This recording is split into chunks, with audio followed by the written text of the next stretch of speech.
for joining us this evening on TKO 8 Local News. Well, Harrison City officials have announced that they have learned that a total rebuild of the US 65 and Main Street Bridge crossing Crooked Creek is scheduled by the Arkansas Department of Transportation.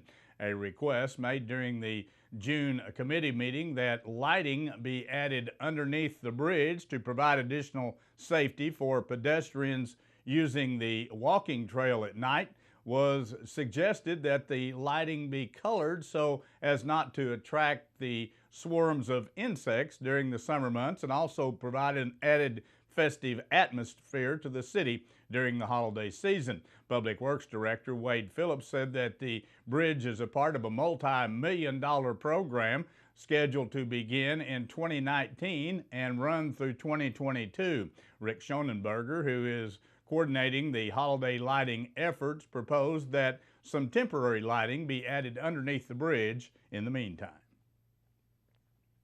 20-year-old Devin Michael White of Camp has been sentenced to 6 years supervised probation in connection with a violent domestic dispute incident in Marion County last October. The dispute escalated, resulting in a female requiring medical attention and the male attempting suicide by ingesting several pills and drinking bleach and other cleaning items. The sentence came in Marion County Circuit Court following a negotiated plea to felony charges of aggravated assault and terroristic threatening. Under the terms of the plea agreement, White was ordered by Judge John Putman to undergo a screening for anger management, mental health, and drug and alcohol abuse. An Izard County woman accused of stealing a vehicle reportedly said she took the car to avoid trouble. According to Izard County Sheriff Jack Yancey, 36-year-old Callie Clark of Mount Pleasant has been arrested on a felony count of theft of property. Deputies were dispatched to a residence on Johnson Loop in Mount Pleasant on a stolen vehicle complaint. The complaint said Clark came to her residence seeking a ride to Mississippi. The complaint reports she asked Clark to ride with her to her father's residence. When they arrived, the complainant and Burgers went inside to talk with her father, and Clark allegedly took his vehicle without permission and left the area. Independence County authorities located it around 11 p.m. and conducted a traffic stop. Clark was allegedly driving the vehicle and later allegedly claims she stole the vehicle because her truck is messed up and she believes someone has tampered with it. She alleged a black male was following her around Mount Pleasant in her truck and she wanted to take another vehicle to avoid being followed. When asked why she was only in Batesville if she was going to Mississippi from the time of the theft, she said she was driving around thinking about what was going on. She is currently free on a $20,000 bond. And a Marion County woman has been injured in a crash in southern Missouri. 18-year-old Caroline Pham of Oakland community was taken to Southeast Health Center of Ripley County in Dauphin with minor injuries. According to the Missouri State Highway Patrol, Pham's vehicle ran off the roadway and struck a tree around 2:45 Monday morning. The accident occurred on Missouri Highway 142 in Ripley County. Well, if you're looking for an early start to the 4th of July fireworks celebration, there are a couple of options for you tonight. The Lake North Fork Fireworks Association will be hosting its 33rd edition of the Independence Eve Fireworks Show tonight around 9 p.m. between the Panther Bay launch ramp and swim beach on Lake North Fork. According to the association, the show can be seen from anywhere around the Twin Bridges Basin at U.S. Highway 62 and Arkansas Highway 101. Also tonight, Flippin' Fire Department will host their 32nd annual Flippin' Fireworks Festival at Hickey Park. Starts around 9 p.m. Stay with us. Be back in a moment. We'll take a look at some headline news from around the region as TKO 8 News continues.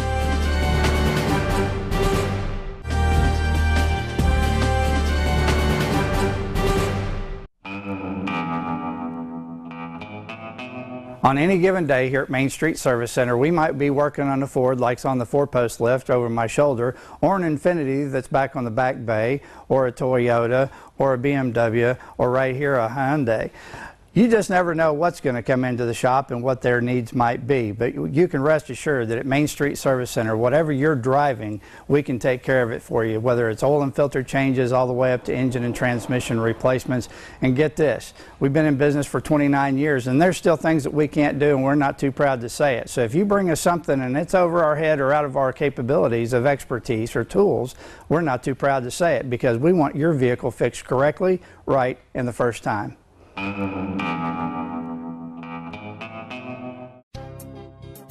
Hi, this is Dr. Ross Halstead, and I am a pioneer. I chose North Ark first because it was important to me to be close to home. I received a high-quality education at an affordable price and was given excellent preparation for the future from a knowledgeable staff. I would recommend anyone who is considering attending college choose North Ark first. Enroll now for fall classes. Classes start August 20th. For quality, value, and convenience, think North Ark first. We're your college.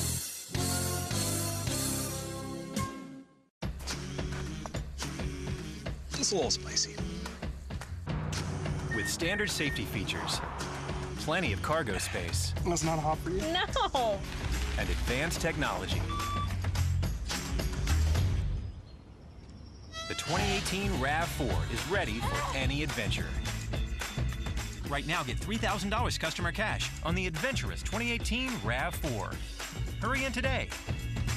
Toyota, let's go places. Inland Waste Solutions works diligently to be good stewards of the environment. Reducing waste via curbside recycling services, Inland Waste Solutions takes this mission seriously, but they need your help. When putting your waste and recyclables in their respective curbside containers, be sure that cross-contamination doesn't occur. Please only place recyclable materials in the yellow top bins. Check your recycling do's and don'ts list before you throw any item into the yellow top recycle bin. Together we can make a difference. Inland Waste Solutions, local people serving local people in Harrison.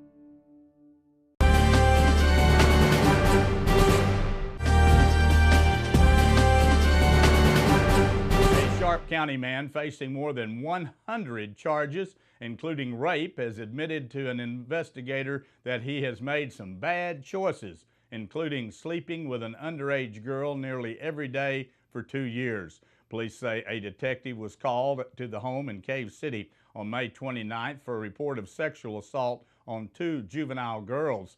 The victim's mother said 36-year-old Joy Robbins of Cherokee Village forced her daughter to take and send nude photos of herself to his cell phone. The girl told the investigator that Robbins also sexually assaulted her. While speaking with the first teen, the detective learned that Robbins had a second victim. The teen said Robbins and another girl had been having sex for a long time and said that Robbins even bought lingerie for the young girl. The victim said this all began about a year ago when staying with a friend who was identified as Robbins' second victim. Robbins showed up while the detective was at the home and told him he was there to talk about what was going on. Robbins stated the victim had sent him at least 10 nude photos to his phone. Robbins also admitted to sexually assaulting the girls. Robbins faces charges of 51 counts of rape, 60 counts of endangering children in sexually explicit conduct for the use of visual or print media, and 1 count of sexual assault in the second degree. The victim of a Friday night shooting in Jonesboro has been released from the hospital. Jonesboro police say 20-year-old Keelan Perry of Jonesboro was shot in the lower hip and the arm area. Officers got a call around 8:50 p.m. after Perry walked into a local hospital and said he'd been shot in an area apartment complex. Details are very limited and no suspect has been named, but police say they're still working with witnesses and the victim to get to the bottom of what happened and a possible motive. And a federal judge is extending to halt an Arkansas law that critics say would make the state the first in the nation to effectively ban abortion pills. U.S. District Judge Christine Baker has granted a preliminary injunction preventing Arkansas from enforcing a law which says doctors who provide the pills must hold a contract with a physician with admitting privileges at a hospital who agrees to handle any complications. A 14-day temporary restraining order Baker issued against the law expired Monday afternoon. And a judge has ordered the release of a man who destroyed Arkansas 10 Commandments display weeks after he was acquitted on mental health grounds. Pulaski County Circuit Judge Van Smith has approved the conditional release of Michael Tate Reed from the state hospital to live with his mother in Alma. Smith said that Reed must receive treatment from the Valley Behavioral Health System and is prohibited from driving a vehicle. A judge in late May acquitted Reed of destroying the monument outside the Arkansas Capitol with his car in 2017 after an evaluation said Reed lacked the capacity to follow the law at that time. Reed destroyed a similar monument in Oklahoma City in 2014, but Oklahoma prosecutors didn't charge him after concerns were raised about his mental health. Arkansas governor has named the president of a forestry service from Camden to the state commission that regulates hunting and fishing. Governor Asa Hutchinson has approved J.D. Neely to a 7-year term on the Arkansas Game and Fish Commission. Neely replaces Commissioner Steve Cook. Neely is president of Neely Forestry Service and principal broker for United Country. Neely's United Country Neely Forestry.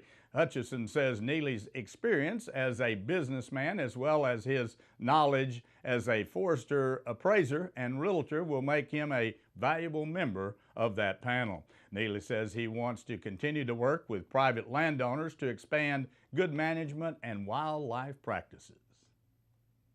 Before we take a look at the steamy weather forecast as we move into the midweek holiday, here's the way the stock market ended today.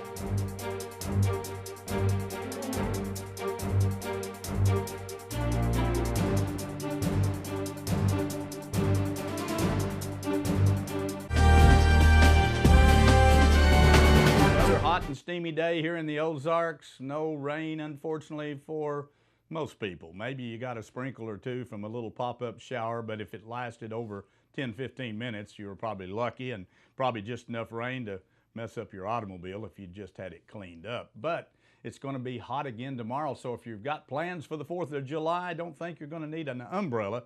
You need an air-conditioned fan or a shade somewhere, but no rain in the forecast for the 4th of July, at least in this part of the country. Another hot one today, 92 degrees with a heat index near 100. Going to be about the same for tomorrow on the 4th of July. Afternoon temperatures right around 91 again with a high humidity in the 60 to 65% range. That will put the heat index up near 100 as well. We do have a slight chance of some possible showers and thunderstorms in the area on Thursday. Thunderstorms particularly for the first half of the day. 94 is going to be a hot day. 40% is all we can muster out of that chance-wise. Better chance on Friday. Scattered thunderstorms remain in the area. 90 degrees for an afternoon high, and about 50% chance maybe to get some rainfall on Friday afternoon. However, if we don't get it at that point in time, looks like Saturday, lots of sunshine, a little bit cooler. This frontal boundary that will maybe give us a chance of showers will be to the north of us, and a high on Saturday afternoon, 87 degrees. It'll feel much cooler. And then on Sunday, again, sunny skies and the high temperature in the afternoon about 88 degrees. So at least maybe if we don't get the rain we need, the frontal system going through will give us a little bit cooler temperatures for Saturday and Sunday and first part of next week. Stay with us. Be back in a moment. We'll take a look at sports from around the region as TKO 8 News continues.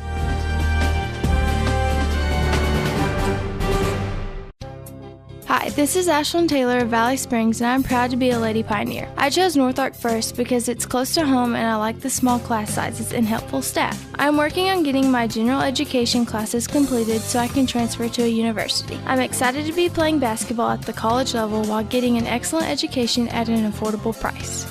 Enroll now for fall classes. Classes start August 20th. For quality, value, and convenience, think North Ark first. We're your college. I love your new Corolla. Oh, my robot butler? Your what? My robot butler. It has all this tech. Open table, orders movie tickets. It does everything I want. Your Corolla. Robot butler? Yes. Does your robot butler have a name? No.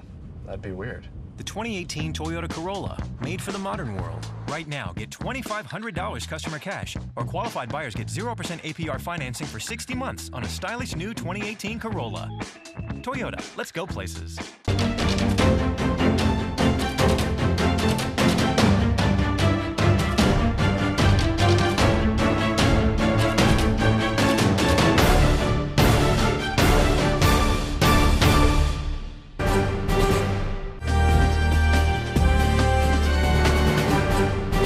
Fourth year in a row, Arkansas game against Missouri will be played on the Friday following Thanksgiving with the 2018 version of the Battle Line Rivalry presented by Shelter Insurance to set kickoff on November 23rd around 1:30 p.m. on CBS. It'll be in Columbia, Missouri. The Razorbacks began annually playing the Tigers in 2014 after Missouri joined the Southeastern Conference back in 2012.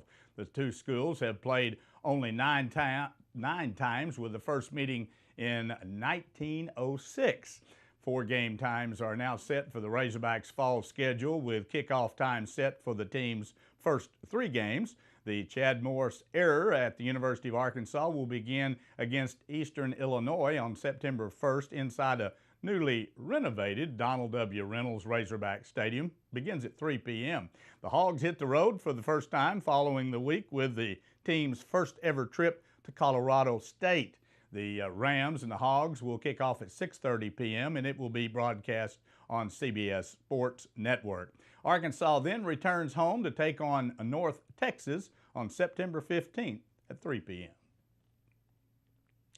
As if a scratch from the Rally Cat wasn't enough, now a St. Louis Cardinals groundkeeper has a bonk on the head from a very errant ceremonial pitch, I should say. Lucas Hackman first gained notoriety last season when he captured a cat that scurried onto the field at Busch Stadium, only to have the frightened feline sink its nails into his hands. Cardinals catcher Yada Milana homered on the next pitch, and the cat was dubbed the Rally Cat. The past Sunday, Hackman was helping with stenciling of text behind home plate while a man tossed a ceremonial first pitch before the Braves played the Cardinals. The throw sailed high and outside beyond the reach of the catcher. It smacked Hackman in the head. Fortunately, he was a soft touch and Hackman was okay, but I don't know. How about the cat? Getting back to more normal action on the diamond, Yada Milana homered and had 3 RBIs. Carlos Martinez pitched 6 effective innings, and the St. Louis Cardinals ended a 4-game losing streak with a 6-3 win over the Arizona Diamondbacks. Milana hit a 2-run single in the Cardinals' 4-run first inning against Roby Ray and hit his 12th homer off of Arizona's left-hander in the 6th. Jeb Goroko also homered and had 2 RBIs to end Ray's 9-game winning streak dating to last season. Francisco Lindor homered twice, including a grand slam, and finished with a career-high 7 RBIs as the Cleveland Indians thrashed the Kansas City Royals 9-3. Corey Kubler gave up 2 runs in the first inning, but little after that. He allowed 3 runs, 7 hits, walked 9, and struck out 5 over 6 innings of play. Also from St. Louis, the Blues kept their roster shakeup by acquiring center Ryan O'Reilly in a multiplayer trade with the Buffalo Sabres. The Blues also signed David Perron and Tyler Brooks in a free agency. Buffalo acquires 3 forwards, including Todd Thompson, plus a pair of draft picks, including a first-rounder. And that wraps up our broadcast here for this evening. Thanks for joining us. Join us Monday through Friday at 6:30 and again at 10 p.m. as we continue to bring you local news, weather, sports, and local announcements from around the area on Harrison's broadcast station, TKO Channel 8. Now stay tuned for more local events around the viewing area.